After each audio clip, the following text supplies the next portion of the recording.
Saudara, misteri jenazah perempuan dalam koper yang ditemukan di Cikarang Barat, Kabupaten Bekasi terungkap.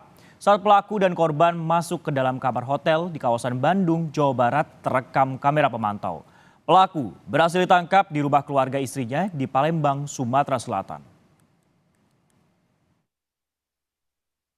Inilah rekaman CCTV yang memperlihatkan detik-detik pelaku dan korban masuk ke dalam kamar di hotel di Jalan Kebon Kawung nomor 54 Cicendo, Bandung, Jawa Barat pada Rabu 24 April pukul 9.51 waktu Indonesia Barat. Kemudian pada hari yang sama pukul 18.40 waktu Indonesia Barat, pelaku keluar membawa koper berwarna hitam yang diduga berisi jenazah korban. Kabid Humas Polda Metro Jaya Kombes Ade Arisyam Indradi membenarkan CCTV tersebut merupakan salah satu barang bukti. Pelaku kasus jenazah dalam koper tak berkutik saat ditangkap oleh tim gabungan polisi di rumah istri yang baru dinikahinya di Palembang, Sumatera Selatan. Jejak AA sebagai pelaku pembunuhan Rini Mariani terendus polisi dari rekaman CCTV hotel tempat keduanya terakhir kali terlihat. Usai membunuh korban dan memasukkannya ke dalam koper untuk dibuang ke wilayah Cikarang, Bekasi, pelaku kabur ke Palembang. Pakar psikologi forensik Reza Indragiri menyebut, dalam mengungkap kasus ini, polisi perlu mendalami latar pembunuhan yang dilakukan pelaku. Ini adalah motif instrumental, bagaimana sang pelaku ingin mendapatkan manfaat tertentu dari diri korban. Nah, persoalannya adalah apakah pelaku memang sungguh-sungguh sejak awal punya niatan untuk menghabisi korban, ataukah ini merupakan tindakan penganiayaan yang mengakibatkan orang meninggal dunia, itu yang perlu dicek atau diinvestigasi oleh pihak kepolisian. Sejumlah fakta mulai terkuak di balik pembunuhan Rini Mariani, perempuan yang jasadnya ditemukan di dalam koper di wilayah Cikarang Barat pada pekan lalu.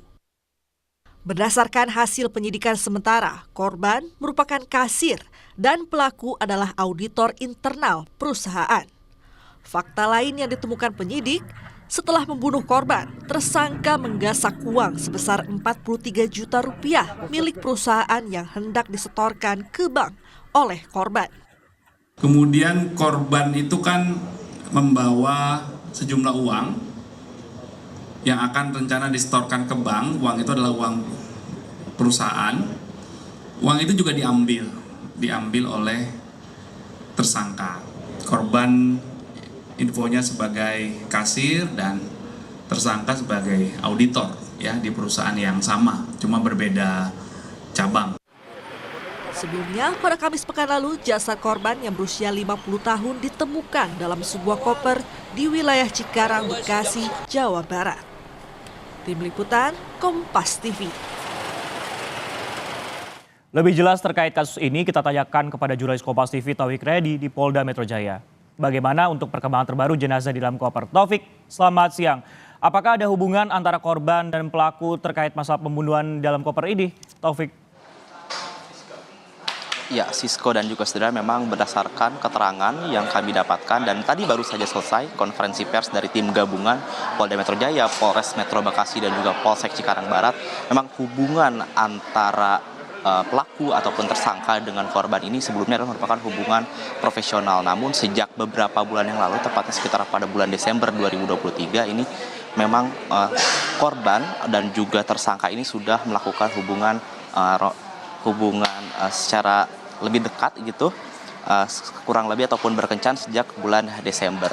Dan juga memang untuk motif yang sudah diketahui oleh pihak kepolisian bahwa motif pembunuhan yang dilakukan tersangka kepada korban adalah sakit hati. Jadi korban ini ataupun tersangka merasa sakit hati dikarenakan ucapan yang diberikan oleh korban pada saat sedang berkencan. Dan juga saudara, untuk barang bukti yang sudah dikumpulkan, tadi pihak dari kepolisian sudah mengumpulkan beberapa alat bukti, diantaranya adalah satu buah koper yang digunakan untuk membuang ataupun memasukkan jenazah perempuan tersebut.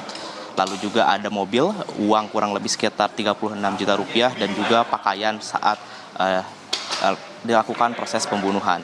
Dan juga saudara, selain mengumpulkan barang bukti, tadi juga pihak dari kepolisian sudah memeriksa beberapa saksi, diantaranya adalah dari pihak keluarga, baik itu keluarga dari korban maupun dari tersangka.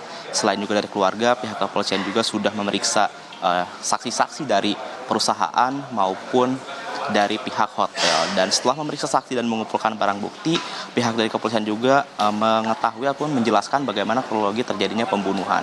Seperti yang dikatakan oleh pihak dari tim gabungan polisi, dari Polda Metro Jaya, Polres Metro Bekasi, dan juga Polsek Cikarang Barat mengatakan bahwa awalnya memang pelaku dan juga korban ini ingin ataupun pergi ke sebuah hotel di kawasan Bandung dan juga melakukan kegiatan kencan. Dan juga setelah itu korban ataupun tersangka maksud kami merasa sakit hati dengan perkataan korban yang mengatakan ingin dinikahi sehingga membuat sakit hati gitu dari tersangka. Dan juga di saat itu pula kita kurang lebih sekitar pukul 13.30 tersangka melakukan kekerasan, yaitu membenturkan kepala korban sehingga membuat korban tak sadarkan diri.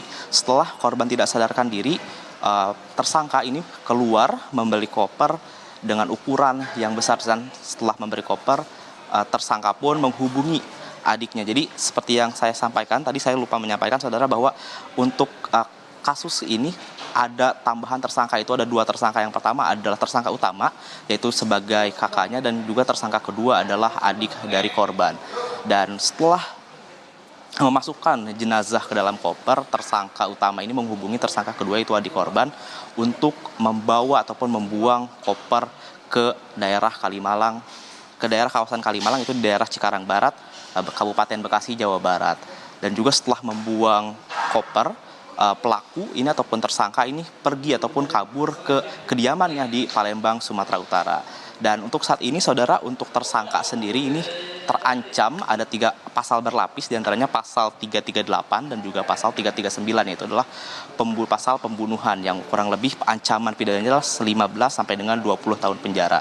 Dan juga tersangka juga ditambahi ataupun dikenakan pasal lain, yaitu pasal 365 ataupun pasal pencurian yang dilakukan dengan kekerasan dan dengan ancaman kurang lebih sekitar 15 tahun penjara. Dan saat ini saudara, kita masih terus mengikuti update ataupun perkembangan dari kepolisian, karena rencananya nanti pihak kepolisian akan melakukan rekonstruksi Sisko. Baik, dikenakan pasal berlapis untuk tersangka, dan juga tadi disebutkan Taufik ternyata sudah ada 2 orang kemudian ditetapkan sebagai tersangka dalam kasus pembunuhan wanita dalam koper ini. Nah Taufik, apakah polisi juga membuka peluang untuk menyidiki kasus ini terkait masalah pelecehan, Taufik? Ya, Sisko dan juga saudara, memang terkait kasus adanya pelecehan ataupun pemerkosaan ini memang pihak dari kepolisian masih berfokus kepada kasus pembunuhan, karena berdasarkan informasi ataupun keterangan dari kepolisian tadi ini terdapat kata kencan, jadi memang ini belum ataupun tidak mengarah ke arah pelecehan ataupun ke arah pemerkosaan. Jadi memang untuk saat ini pihak kepolisian masih terus mendalami terkait motif-motif ataupun reka adegan dari proses pembunuhan yang dilakukan oleh tersangka kepada korban. Dan untuk saat ini memang pihak kepolisian masih terus mendalami terutama proses ataupun status kejiwaan dari tersangka itu sendiri. Dan juga untuk saat ini memang setelah melakukan konferensi pers, rencananya pihak dari tim gabungan Polda Metro Jaya, Polres Metro Bekasi, dan juga Polsek Cikarang Barat ini akan melakukan rekonstruksi yang nantinya akan segera dikabari kepada kami pihak media. Dan juga untuk selanjutnya memang pihak dari kepolisian ini sudah menyita beberapa alat bukti, dan tadi seperti kendaraan yang digunakan untuk membuang jenazah, yaitu adalah 1 buah mobil dan juga 1 buah sepeda motor, Sisko. Baik, dalam waktu dekat polisi akan melakukan rekonstruksi dan juga pemeriksaan kejiwaan bagi para tersangka. Terima kasih atas laporan Anda, Taufik Riyadi, melaporkan langsung dari Polda Metro Jaya.